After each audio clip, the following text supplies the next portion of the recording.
Yeah, thank you, Julia. Once again, I'd like to say welcome to everybody. It is exciting to see so many people attending our education day. Again, if you're just learning about the 100-mile challenge, we encourage you to sign up. We're getting this started, kicking off with all these sessions, just going over some health and wellness. And we're excited to see how everybody chooses to pursue their own wellness journey. And so we'll continue to answer your questions throughout the rest of the education day. But without further ado, I'm going to introduce our first speaker.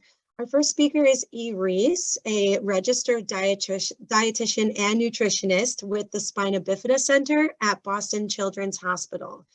So the session that Reese is going to be teaching is Nutrition and Spina Bifida, How to Fuel Your Best Self.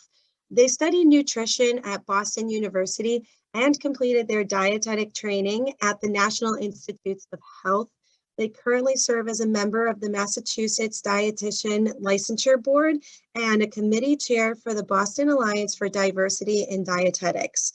Reese's clinical approach focuses on helping their patients develop sustainable dietary habits for lifelong wellness.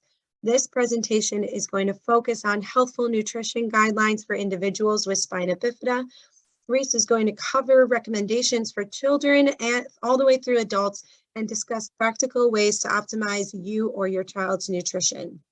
Answers to common nutrition questions around weight, bowel health, and dietary supplements will be addressed. So again, during this talk, we encourage you to use the Q&A function. We're going to be monitoring it throughout the duration of the session, and we'll present these to Reese as they talk and maybe at the end as well. So if you have a question, if you're presenting it in the chat, we're going to do our best to address every single person.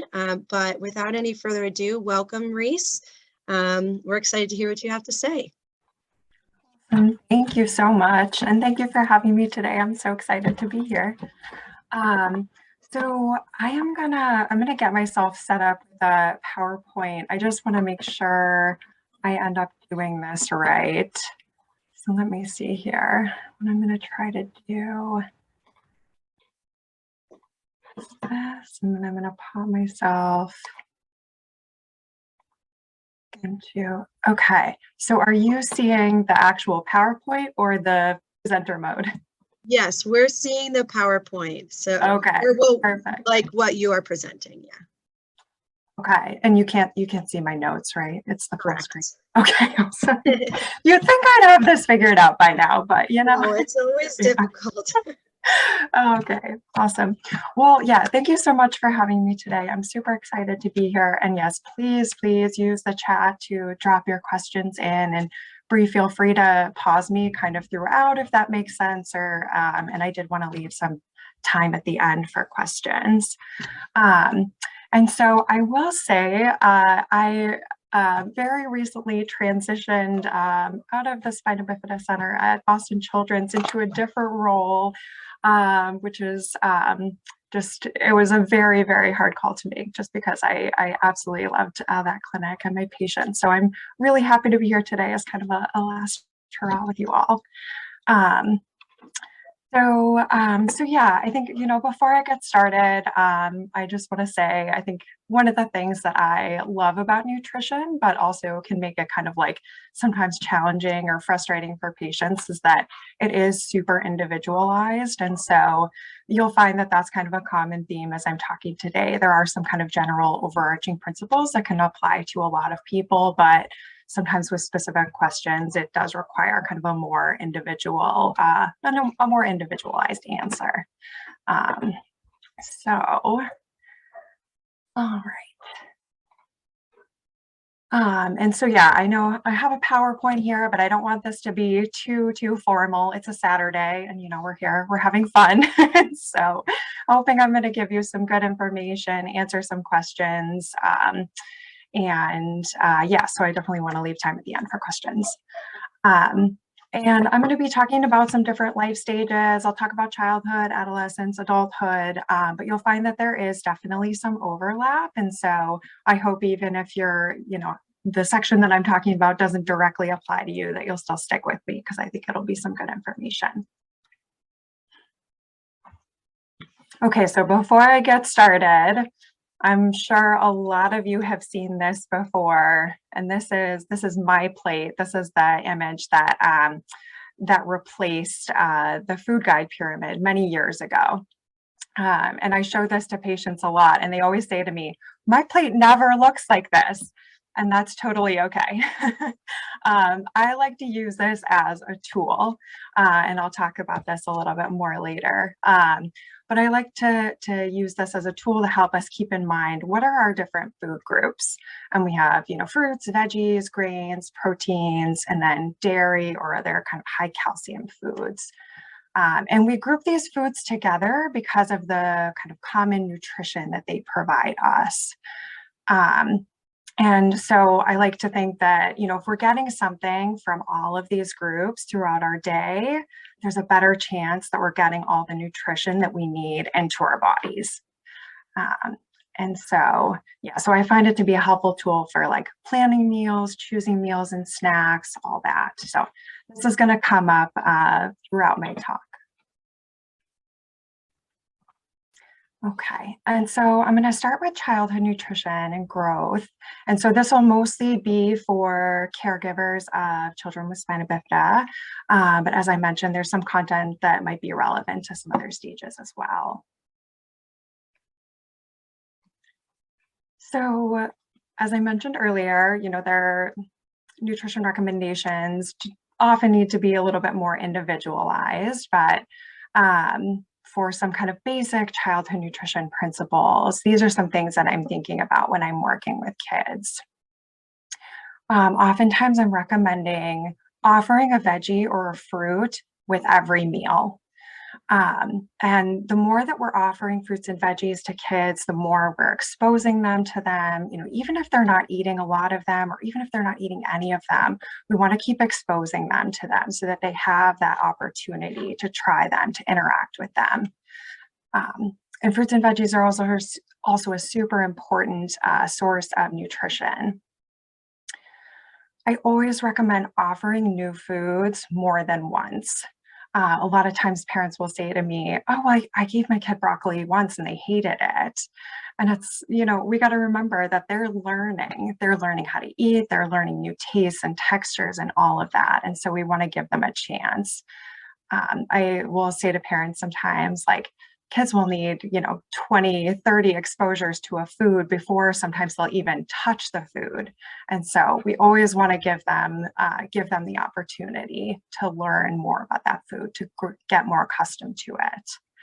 And rejecting a food once doesn't mean they're going to reject it forever. I do like to be aware of beverages with everyone, but especially with our little ones. Kids can very easily kind of fill up on drinks, get a lot of their calories through drinks, and oftentimes that means that they're missing out on really important nutrition. So I really strongly discourage sodas for most people. We'll get into that more later.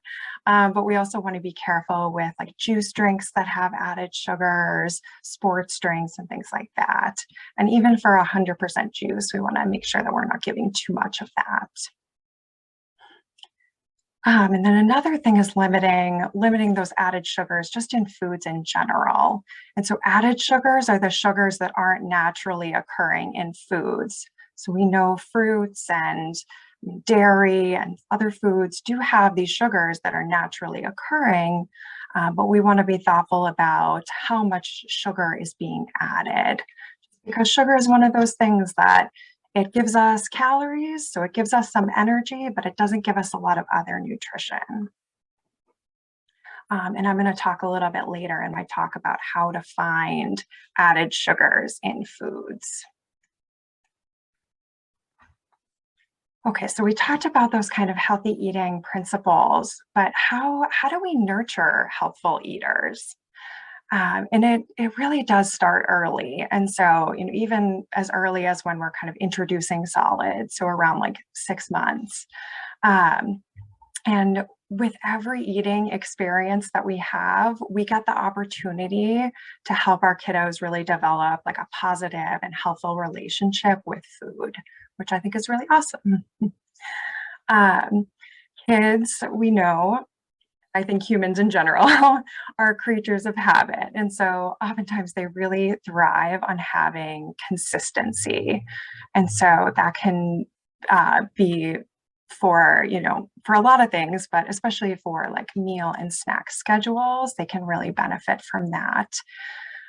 We know kiddos have tiny bellies, and so it can be hard for them to get all of the nutrition in that they need just from their meals. So snacks really are an important part of their diet. But what we want to be cautious about is not letting them really kind of what we call graze on foods. And so that can be kind of like those frequent nibbles or, lots of snacking in between their meals, just because then, they get to meal times and they're not super hungry for the meal. And then, oftentimes our meals are a little bit more balanced nutrition versus just snacks. And so we want to make sure that they're not missing out on that. And then variety. So we want to offer our kids a good variety of foods from the start. Offering them lots of different things can expose them to different flavors, different textures, smells, and all that. But we don't want to try too many things at once because that can be a little bit overwhelming. And so if you're in a place where you're thinking, I think my kid or my family in general could benefit from a little bit more variety, I like to suggest just picking one new food every week that you're going to try. And that can be as simple as, picking up a new fruit at the grocery store, a new veggie or a new grain or something like that.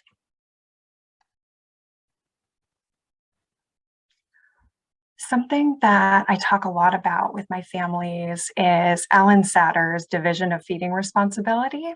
And you might have heard of this before. So how this kind of thought goes is that caregivers get to choose what food is served and when, and then the child gets to choose if they're going to eat and how much. And I find that this can really take a lot of the stress off of meal times because then, when we know we're doing our part as caregivers, we can trust in our kiddos to do their part. And I know it can be super stressful when, you make this beautiful meal and then you sit down and your kiddo is just like, nope. It can be so frustrating. But we do want to trust in our kiddos to, trust in their hunger and fullness cues and kind of, trust in them to do their job with that. And I'll talk about this a little more on the next slide.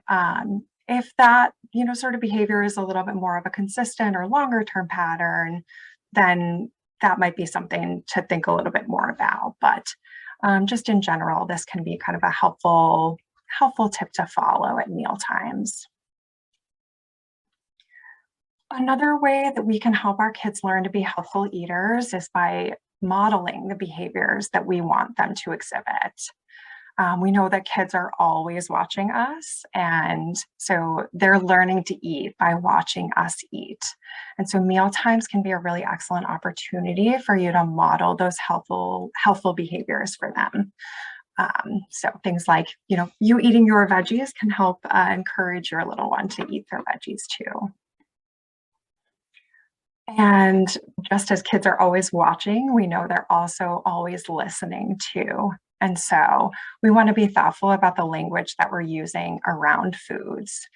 And so rather than using terms like good or bad for foods, we can say things like, this is a food that gives our body more nutrition to help us grow strong or to give us energy.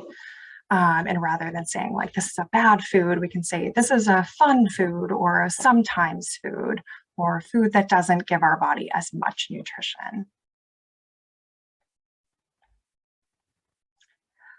So as I mentioned, sometimes there are some feeding difficulties, and feeding difficulties and selective eating are fairly common challenges for patients with spina bifida. And this can range from some more significant swallowing challenges to just like mild texture sensitivities to kind of general picky eating, if you will. And so for kids who are kind of those more selective eaters or picky eaters, As I mentioned before, I recommend kind of continuing to offer those new foods or foods that they've rejected before frequently, just to give them, consistent opportunities to interact with those foods, to get more familiar with them. We can follow that division of feeding responsibility. And I also suggest to parents, like, no portion size is too small.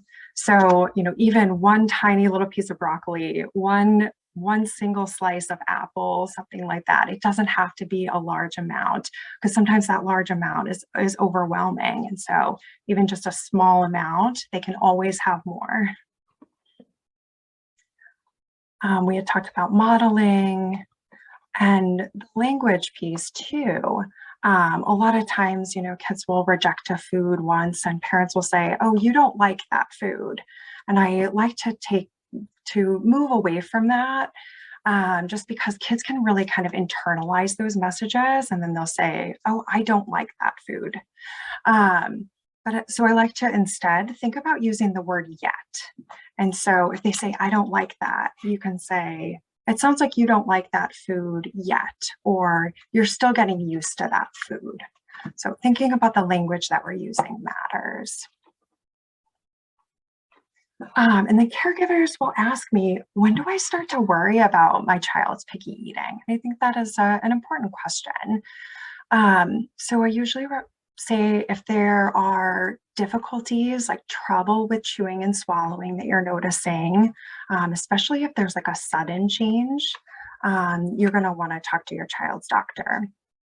If they have less than 10 foods that they're eating, or kind of like a rapidly shrinking list of foods, that's something that you're going to want to talk with their doctors about. Or if you're seeing that their growth is starting to be impacted. And I just want you to know, if you are experiencing this, you're not alone. This is a very common challenge for a lot of caregivers. So talk with your team if you have any concerns. Another thing that I talk a lot about with my patients and families is growth. And so you've probably seen these before. These are those CDC growth curves. And so, we use these, but they don't always reflect kind of ideal or expected growth for kiddos with medically complex cases. And so we know that for kiddos with spina bifida, they often don't grow on these curves. Oftentimes they'll plot below, especially for height, and we may say things like, they're growing on their own curve. But even when they're petite, we always want to see kind of incremental growth. And so, yeah, infants and younger children sometimes can have some challenges with slower growth or weight gain, and they may need some extra supplemental nutrition for periods of time. And then as kiddos get older, they might experience like periods of more rapid weight gain. Sometimes that's not always consistent with their linear growth, like gaining weight a little bit faster than they're getting taller. Your child's growth should be regularly monitored, and the kind of expectations for their growth is a conversation that you should be having with your medical team always. We do have a question in the chat. Yeah.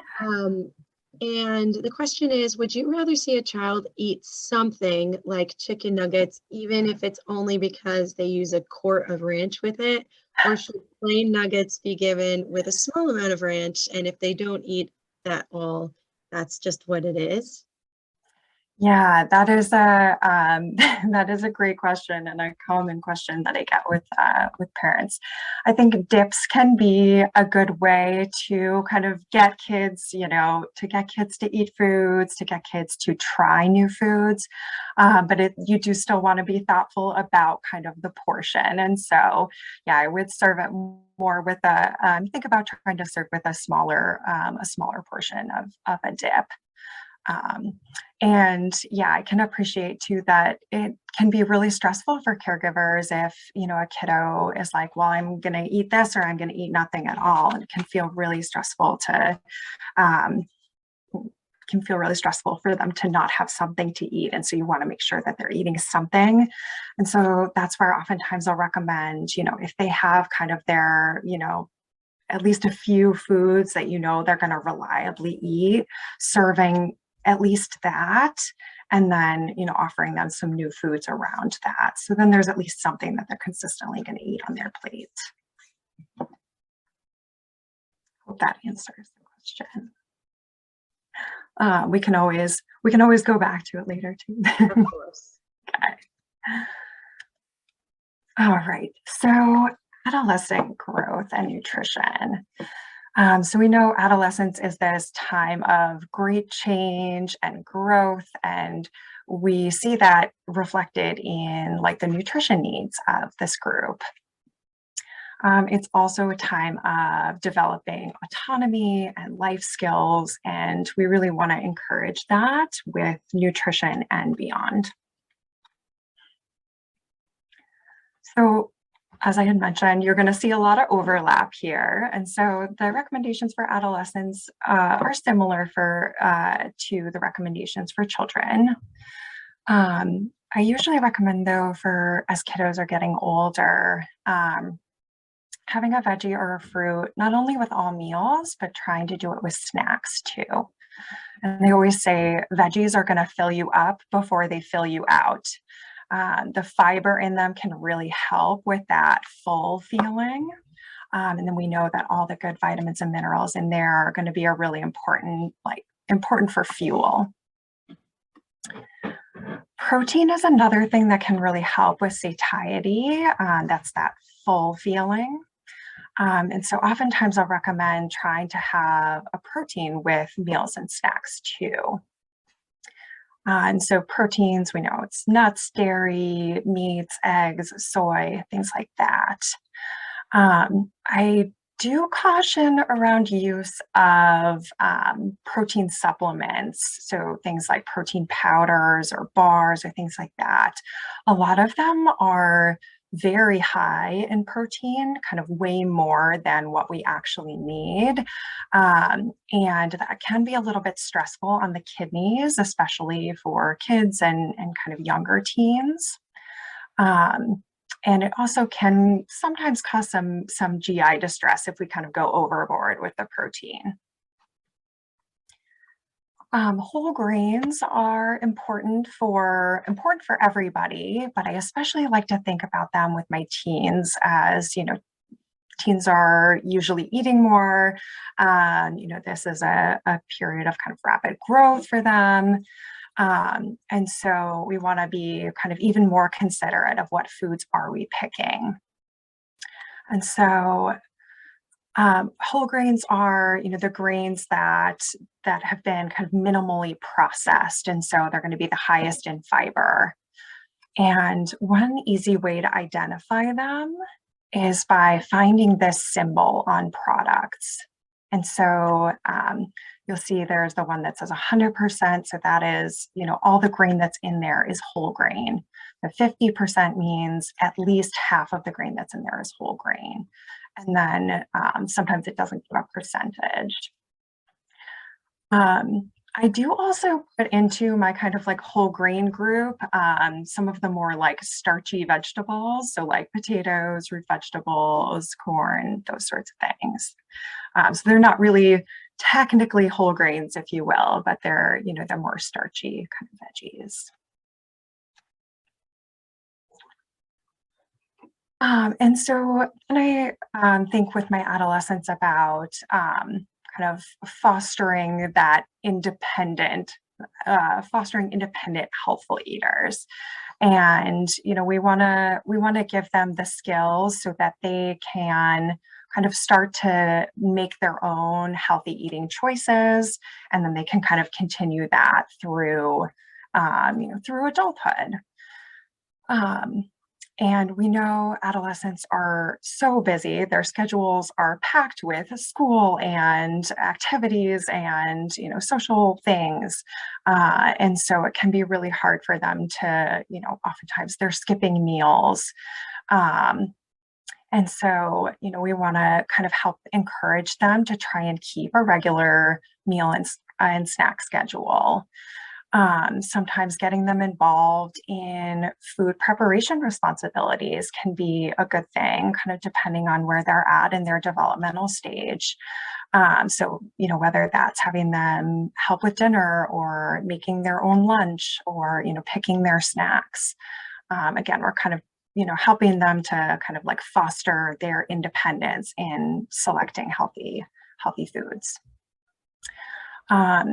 And yeah, we know they're very busy, so sometimes they need a little bit more access to those like on-the-go meals and snacks. And I'll talk about some examples of those sorts of things a little later. We got a comment, not a question, but just Sure. saying thank you for mentioning about the protein bars, that this person has been on a low protein diet since she was a teen because of kidney issues. Yeah, it's really, I think one of the things in American society in general is that, we think like we think like more is better. And it's not always the case. And, I'll talk about this with like supplements too in a little bit, but some is good, more is not always better.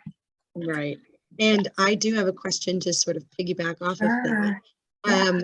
Because I work with kids and teens as well. Do you have a go-to granola bar that is like a good snack that's not that high in protein or high in added sugars? Yeah, that's a great question. I like the RX bars. Those are a good one. The Luna bars can be a good one too. Those are usually kind of like a reasonable amount of protein. They do have they have a bit of added sugar in them, but it's not super high. So those can be a good one. Yeah. Thank you. Yeah, thank you. Okay. And oh, I clicked over. Well, that works. Yeah. So a good kind of rule of thumb that I like to recommend with my teens is trying to eat from all food groups every day. And so we had talked about My Plate before. This is another example. This is the Harvard like healthy eating plate. And so it's very similar to My Plate. They don't include dairy though. And yeah, it's just a little bit different. But I like to use these things as a tool, as I mentioned, and they can be almost kind of like a checklist. And so, when kids are, when they're picking out their lunch, oh, I haven't had a fruit yet today. I haven't had a vegetable yet today. Or if they're picking a snack, same thing. I haven't had a veggie yet today. I should probably have a veggie with my snack. It can be kind of like a more readily accessible tool to help them to kind of pick foods on their own. And making sure that they're having a food from every food group every day is a way to prevent kind of missing out on important nutrients. Because as I mentioned before, like these food groups kind of represent kind of groups of nutrients. Going back to the granola bars, if you're okay with that. Sure. One person asked, are macro bars good? Like the Go Macro bars? Go Macro, yeah, those can be a good one as well. Yeah, and I think with a lot of the bars, those can be a little bit more of like an individual sort of thing. Sometimes folks are looking for something that's more like a meal replacement bar. And so then you're going to want to look maybe for something that's a little bit on the higher side as far as calories. But if you're looking at something that's just a snack, something that's maybe a little bit lower in calories. And I like to look at, how much fiber is in the bar, how much added sugars is in the bar, and then how much protein. And I think for, more like older adolescents, adults, things like the RX, the Luna, the Go Macro bars, things like that can be good options. But then, for younger kiddos, even like the Cliff, like Z bars, or even some of the Nature Valley bars and things like that can be a little bit more, maybe a better option, just because they might be a little bit lower in those things. And another person asked about Nutri-Grain bars. Yeah. And I'll get to this later on, but I say, you know, there's room in diets for pretty much all foods. And so, yeah, I think Nutri-Grain bars can be, they're going to be a little bit lower in fiber, and they might be a little bit higher in added sugars. But some folks do need to be cautious about how much fiber they're having. They may need a little bit of a lower fiber diet. So maybe that's going to be a better option for them. I do like the Kashi. Kashi has like a similar, it's a similar type of bar, but I think it's a little bit higher in fiber and a little bit lower in sugar, but it's a similar kind of texture to the Nutri-Grain bars. Great, thank you. Okay, and yeah, in adolescence, social eating is something that starts to become like a bigger part of life. So kids are eating with their friends, they're eating at school. And so, you know, those kind of social eating experiences become a bigger part of life. And so we want to make sure that we're equipping our kids and teens to be able to choose healthful options when they're on their own. Especially as we know, you know, kids are getting back into school, and you know, a lot of high school cafeterias are really fancy nowadays and they have a lot of options. And so, you know, kind of giving your teen the tools to be able to select healthful items when they're on their own. Okay, so we've got the growth curves again. This time I put up the BMI growth curves. And so BMI is that weight for height, that like proportionality measure. There's been a lot of discussion recently in the medical community about the like overall utility of BMI. There actually was a paper that was published recently about the use of BMI in patients with complex medical conditions, including spina bifida. And they talked about it, how it's really not always an ideal marker of nutrition status. It can be hard to get accurate measurements. And so it's one of these things where we kind of continue to use it, but you know, we're working on kind of what are some maybe better measurements. And so I know as a clinician, I'll do kind of special arm measurements of my patients to help evaluate like how much muscle or fat mass they have. And that often can give us a better picture of nutrition, like nutrition status and weight and growth goals and expectations. And I'm going to talk more in a bit about weight, but it is definitely this kind of hot topic, and we know adolescents are really not spared from that conversation. You know, in our kiddos with spina bifida, precocious puberty is a common thing that we see, and it can mean kind of hitting that peak height earlier on. And that can have implications for weight goals. Parents and even teens will ask me a lot about weight loss.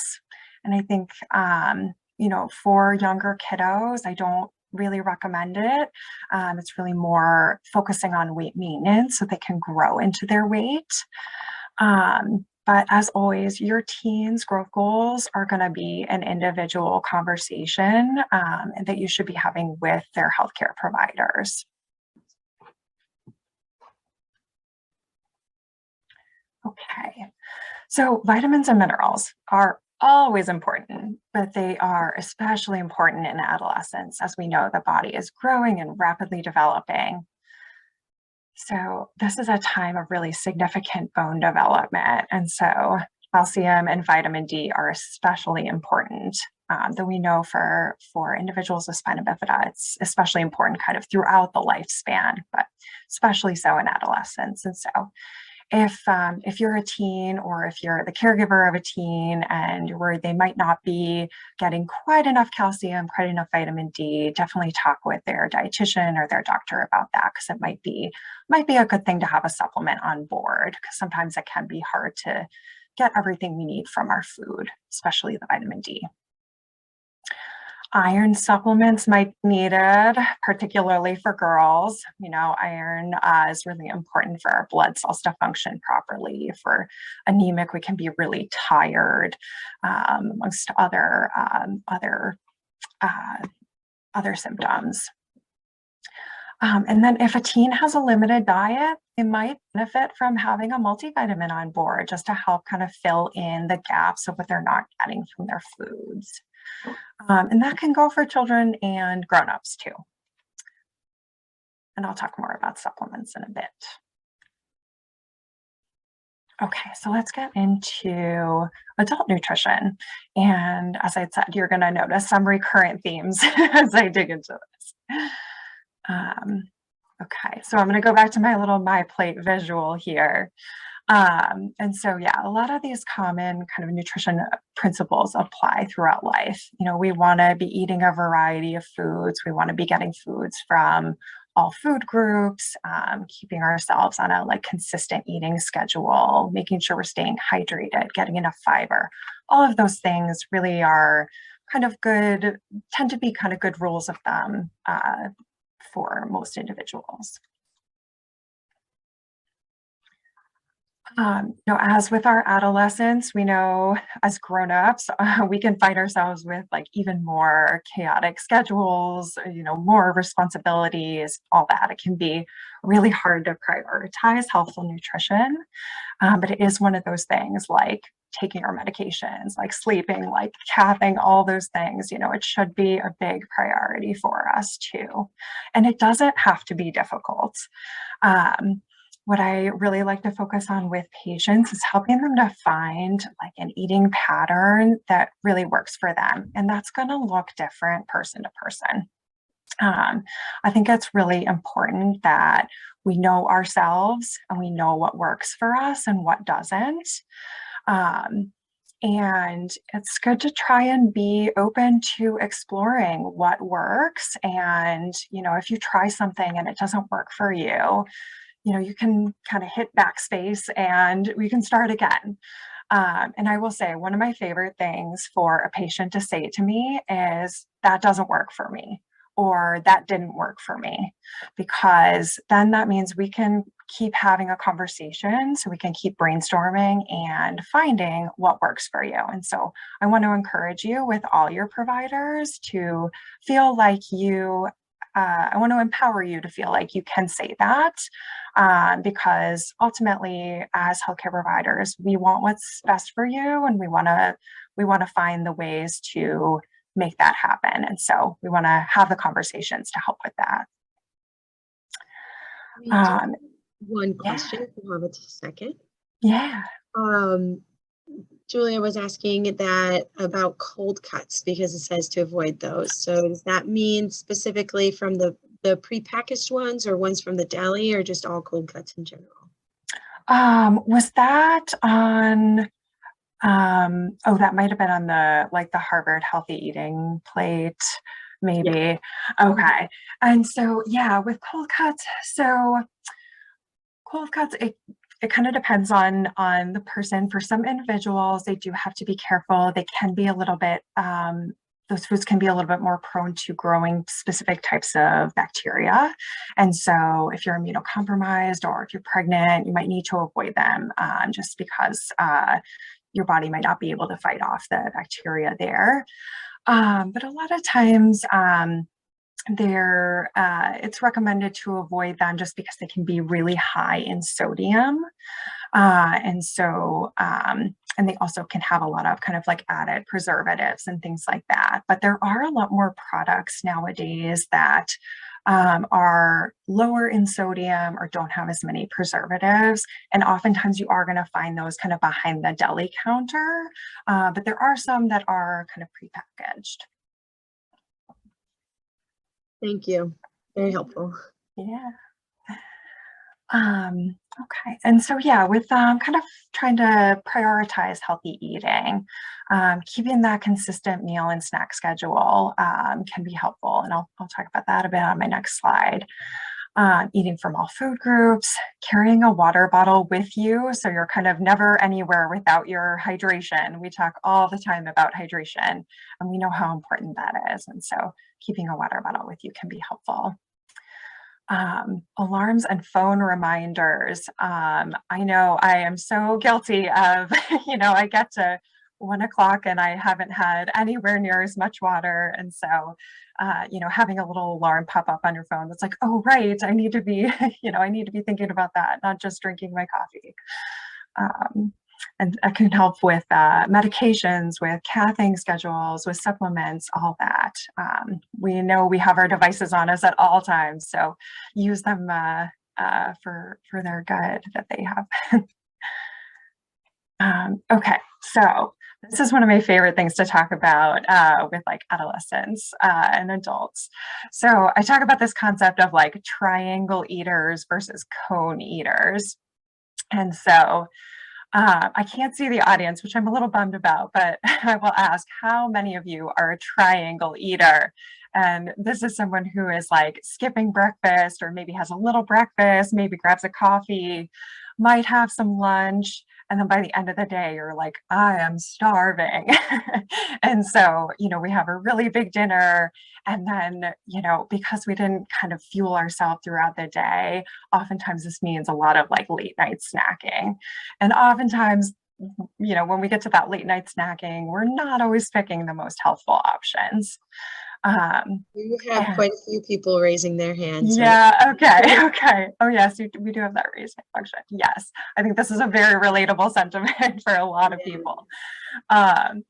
And it's hard. We know we have busy schedules, and so it really can be hard to kind of prioritize. And so I do get that. And when a patient tells me I'm not hungry in the morning, this is the first thing that I'm thinking about, because if we're eating a lot late at night, we wouldn't really expect ourselves to be hungry in the morning. And so it can be kind of hard to adjust this eating pattern. But with this, we find that we're not really fueling ourselves consistently throughout the day. I talk with my younger kiddos about, we think about ourselves as like eating as like filling up our gas tank. And so we're almost like running on empty all day. And also what happens with this is that we miss out on a lot of opportunities for good nutrition throughout the day. So instead, I like to encourage trying to be a cone eater. And so we're kind of trying to flip that triangle upside down. And so, we want to start with like a really solid breakfast. And it doesn't necessarily have to be a big breakfast. Some of us are just not hungry in the morning because our bodies are just a little bit slow to kind of get started, and that's okay. But starting yourself off with some sort of solid breakfast, it gives you a lot of nutrition so that you're starting the day with good energy in your tank. Picking some healthy snacks throughout the day to have in between your meals, having a good lunch, and then still having a good dinner, but it's not kind of like the star of the show, the main meal of your day. And oftentimes when we are kind of eating in this sort of pattern, we feel okay having a smaller dinner because we've kind of fueled ourselves properly throughout the day. So it can take a lot of time to kind of flip our triangle to a cone. And so I like to, suggest like start small. And so maybe that's like, having a piece of fruit in the morning. And that is, that's your starting point. If you're eating nothing, if you're eating nothing in the morning, trying to grab a piece of fruit, trying to grab some other sort of like easy, quick and easy, healthy thing. Or, if you're always skipping lunch, trying to grab something so that you're kind of trying to move yourself towards fueling a little bit more throughout the day. We do have a question going back to drinking water. It's just how much water should we be drinking a day? Oh, I'm going to get to that later on. Okay. Yes. Great. And another question is, what do you think about making fruit smoothies? Fruit smoothies, yes. So I'll talk about this a little bit later on. I think smoothies can be a really easy way to pack in some nutrition. And especially for, if you are somebody who's not super hungry in the morning, making a smoothie with some fruit, with, either milk or yogurt or like a milk alternative. And oftentimes I like to suggest trying to put a little bit of a veggie in there. If that is, a tiny bit of kale or spinach, or, and I will say I picked this up from a patient, adding frozen cauliflower to a smoothie. And I know that might sound totally wild and out there, but it has a pretty subtle flavor. And if you throw it in when it's frozen, it's almost like, putting ice cubes in there. And so I would highly recommend trying it if you haven't. Wow, I have never thought about that before. That's a really good Yeah, suggestion. yes, I swear I got my best tips from patients. So that is a fun one. So yeah, they definitely can be kind of an easy way to pack in nutrition. Okay. So nutrition and gut health, this is something that I get a lot of questions about. And a question I've been asked so many times is, can I manage my constipation with diet alone? And I will say, I don't usually find that to be the case. Again, that's going to be very individual. It might work for some people, but I find often that I'm working really closely with my GI, my gastroenterologist colleagues, because there's almost like this synergy of like the nutrition piece and then the GI piece. And a lot of times what the GIs are recommending, those sorts of medications or interventions, they're going to work better if we have kind of the nutrition components on board. And so, it really is kind of this like a mutual goal, like these things working together. But that being said, some things that can be helpful, fiber, fluids, and physical activity. So we know fiber, if you're not getting much right now, you want to kind of gradually add it in. You don't want to go from having kind of not a lot of fiber to having like all of a sudden a lot, just because that's going to be really hard on your system. So kind of gradually increasing will let your body kind of get used to it.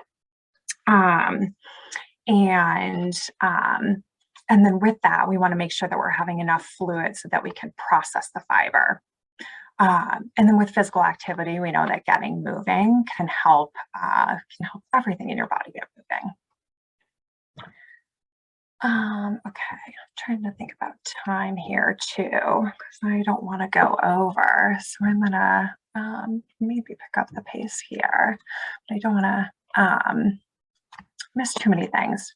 Okay, so weight management. I have management in quotes just because I don't necessarily love this term.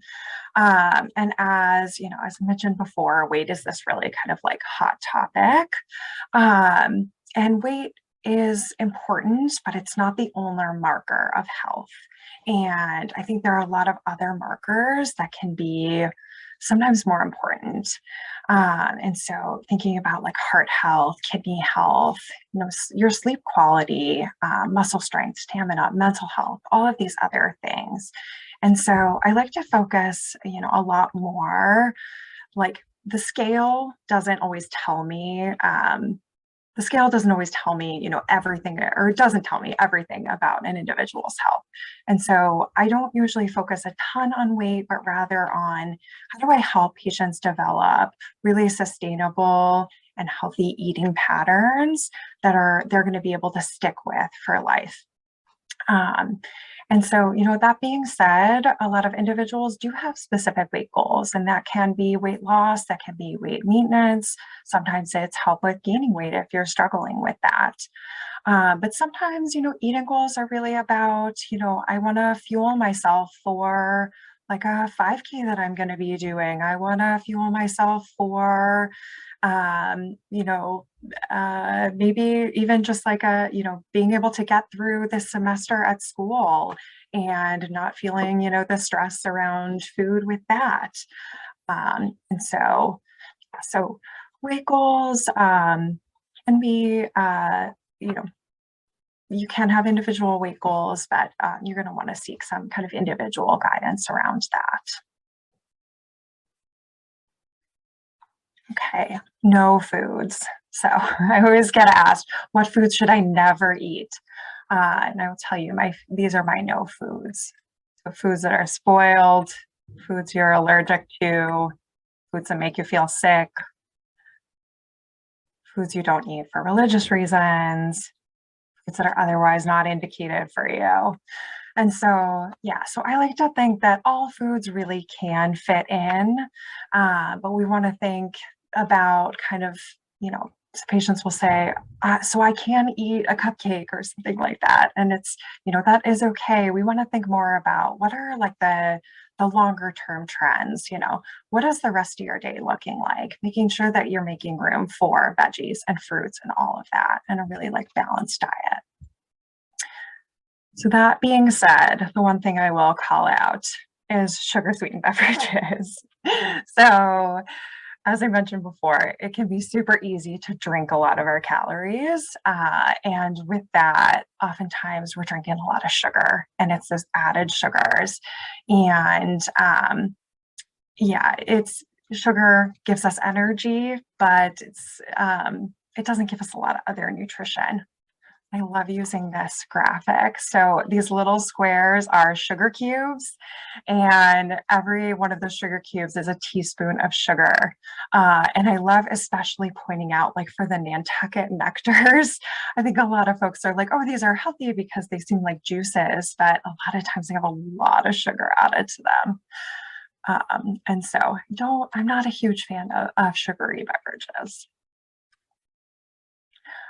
Supplements. Okay, so I talked before, calcium, vitamin D, iron, sometimes multivitamins can be really beneficial for a lot of individuals, but we do want to be careful with supplements too. So supplements are technically an unregulated market. And so I do recommend when you are picking a supplement, asking your doctor, asking your dietitian, and looking for this USP symbol. So this is a group that will actually like buy stuff off the shelf, take it into their own lab and make sure that what's on the label is actually what's in the product. Because otherwise, companies there's not really a lot of accountability for them to really put what's actually in, whatever's in the bottle actually reflects what's on the label. You do want to talk with your doctors too about possible interactions because there can be kind of interactions between medications and especially herbal supplements. And then supplements can be really pricey. So you want to make sure that you are kind of spending your dollars wisely. Okay, so I want to, take some time to talk about some more like practical nutrition tips. So how do we actually kind of fit some of these nutrition principles into our lifestyles? So I recommend trying to plan ahead where you can, and doing a little bit of meal planning can help you make a shopping list and also help you to reduce food waste. It doesn't have to be a super rigid meal plan, but just kind of even a little bit of brainstorming for what you're going to have for dinner. Or what you're going to be making for lunches or breakfast throughout the week. Doing some ahead of time prep, picking a day every week that you're going to meal prep, batch cooking and using your freezer to your advantage. So you can kind of keep some stuff in the freezer, especially for when you're having those kind of busy weeks or busy days. Chopping up all of your fruits and veggies at once. When we do all of this stuff at once, we kind of like, versus spreading it out over every single time that we, need to prep food, it just saves on time. It's a little bit more efficient. And then, this point here, like making a big salad or having what I call like a veggie bucket, which is like, a Tupperware container full of chopped veggies that you're keeping in the fridge. That helps us to make like more healthful choices because it's already ready to go. And so, sometimes it's like, oh, I'm looking for a snack and I can either, cut up the celery, I can get out the cutting board, I can wash the veggies, or I can just grab the potato chips. And so, oftentimes then we end up picking the easier option. So if the veggies, the fruits are just as easy to grab, then we're going to be more likely to grab them. Keeping some staples on hand can be helpful too, just so, you don't get to a point where you're like, oh no, I don't have, X, Y, or Z, trying to keep some of those staples on hand. Allowing yourself some room for flexibility. And so, you know, sometimes we are gonna end up ordering takeaway food, and that's okay. I usually recommend with my patients, you know, you want to make sure that there's a veggie there, making sure that there's a veggie in whatever you're choosing. And that's the same if you're going out to eat. You can also think about, you know, trying to avoid more of the like fried foods, just because those are going to be higher in calories, higher in fat, higher in sodium. And being thoughtful about sauces too. Sauces can be really high in sodium, can add a lot of extra calories. And so, you know, when you are getting food out, you can still make some healthful choices. And then I talked about kind of that knowing yourself. And so, you know, knowing what works for you and what works for one person may not work for another person, but it can be a lot of trial and error. And that can be difficult, but, you know, I would encourage you to kind of continue to try things until you find something that works for you. Okay, I love this visual. Patients will ask me, you know, what's a good portion size and how do I know? And so I recommend using your hand as kind of a guide. And so you can see on this image here, there's kind of some guidelines. I really like, especially like using, you know, the palm of your hand as like a serving for like a protein food. Because a lot of times, you know, especially if you are going out to eat, the amount of like the protein food that you're served is so much more than that. It can especially be helpful for things like peanut butter or, you know, other things like that too, that are a little bit hard to measure otherwise. Okay, so added sugars. I really think this is one of the best things that ever happened to the food label. So as I had mentioned before, you know, we have some naturally occurring sugars in foods, but we also have sugar that's added. And so in the old nutrition label, they didn't have to list out, they could just say kind of sugars in general. And so now they have to parse out what of the total sugars is actually added to the food. So that can really help when you're looking at two products and you want to see, you know, which one do I choose? You might want to pick the one that does have less added sugar. Hydration. So I often recommend with my patients drinking from one water bottle throughout the day. It can help you to kind of track what you're drinking throughout the day a little bit better than just like grabbing a cup here and there. I think this is called like a Hydromate water bottle or something like that. I found it on Amazon, but there's so many of these water bottles nowadays that actually have like the time markings on them. And that actually can be a really helpful thing for kind of helping you to stick with your hydration goals throughout the day. And you can even do this with like a standard water bottle too. Okay, so I'm going to click through this real quick. Is there a special diet for spina bifida? As is the case with nutrition, there's really no one size fits all. We talked about a lot of these things. How many calories do I need? How much water do I need? So calories is a very individual thing, but apps can definitely be a good guide, or at least like a good starting point. So things like MyFitnessPal, Lose It, Chronometer, these sorts of apps, you can put in your height, your weight, your age, and they can give you kind of a general sense. But you do want to be careful. Sometimes the apps will give really low goals, and that's often not appropriate. I tend to recommend caution if it's recommending less than like 1,200 calories a day for an adult. You can always ask your dietitian doctors for individual recommendations. And then for fluid, especially since I know we had a question about that. So a good rule of thumb can be like 2 liters a day. That's like 64 ounces. But ultimately, like depending on kind of your particular case, you may need more than that, you may need less than that. And so always good to talk with your doctors, but that can be kind of a good starting point usually. And I always recommend try to sip your fluids throughout the day rather than kind of like chugging them all at once, just because that kind of sipping helps to better hydrate us throughout the day. Easy and healthy meals and snacks. Sometimes there are some frozen foods that that can be good options, especially like veggies and fruits. They're already cut up, they're already prepared, ready to go, things like that. Salad kits. We talked about this meal replacement bars or snack bars. This is maybe something that I can share with you guys to have as like a reference document or something like that. Because that might be, I know I'm running out of time here. And so also could be a good reference for folks after the talk. Yeah, because I have some stuff like this, like healthy eating on a budget. I guess this is one thing I will quickly go over too, because this is something I love.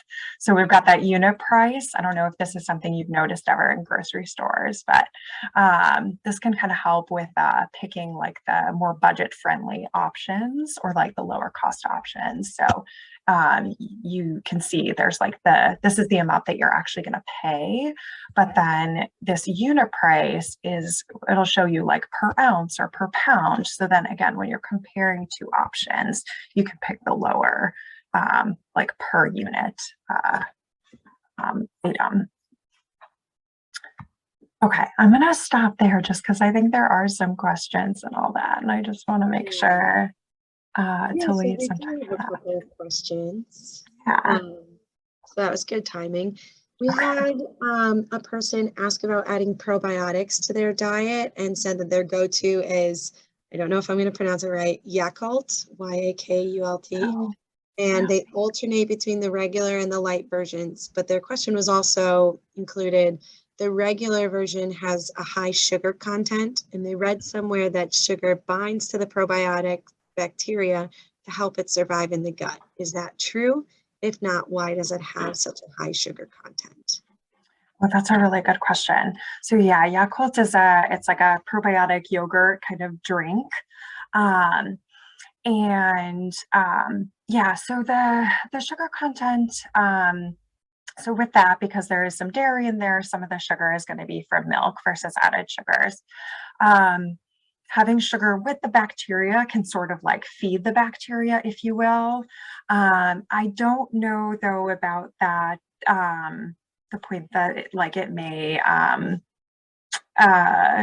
like bind help the bacteria to survive. I'm not sure about that.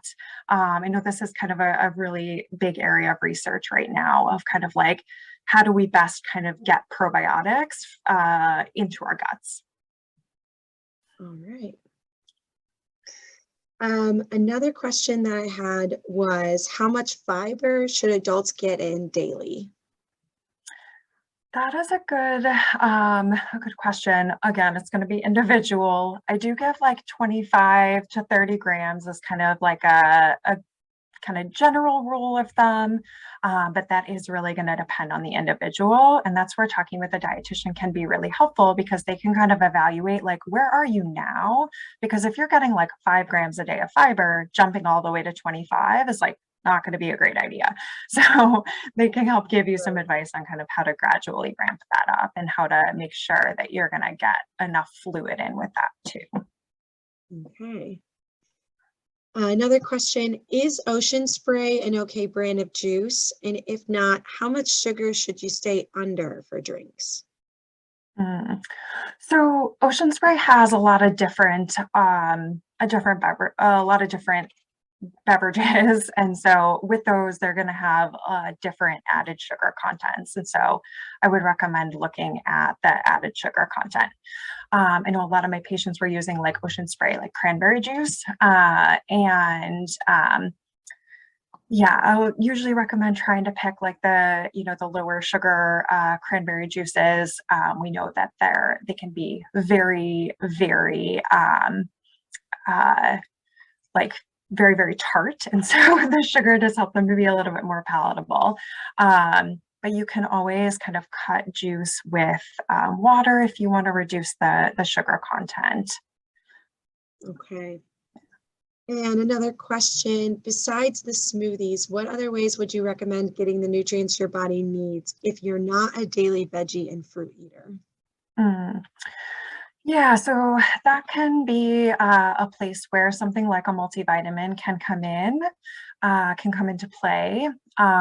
Fortified cereals, so like breakfast cereals, like Cheerios or shredded wheat, things like that.